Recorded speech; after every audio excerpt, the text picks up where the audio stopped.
अस्सलाम वालेकुम। तो कैसे हो आप? उम्मीद है आप खैर खैरियत से होंगे। मैं भी बिल्कुल ठीक हूँ। अभी जी मैं काम अपने पे स्टार्ट हूँ और काम करते करते मैं सीवीओ पे आ गया हूँ। और ये जनाब देखो खाली प्लॉट है सीवीओ। यार ये देखो कबूतर और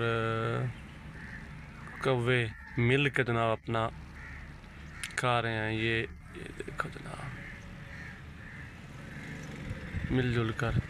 यार ये जो है ना बंदा, मैं इसको काफ़ी टाइम से वॉच किया है। ये ऐसे इसका सर जो है ना ऐसे है तो हिल नहीं रहा, बिल्कुल बैठा हुआ है। पता नहीं इसको क्या है, नशे है क्या है, अल्लाह जानता है। अभी जी कराची शहर में जगह जगह कैमरे लग गए हैं। आप लोगों ने सीट बेल्ट और हर चीज़ों का बहुत करना है ख्याल, वरना आपको आ जाएगा लेटर।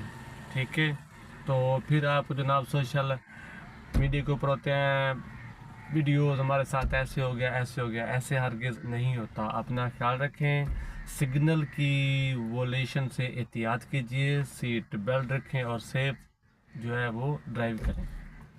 तो ऐसे नहीं आपको आएगा, हम भी हैं इधर, ठीक है, हमें नहीं आया।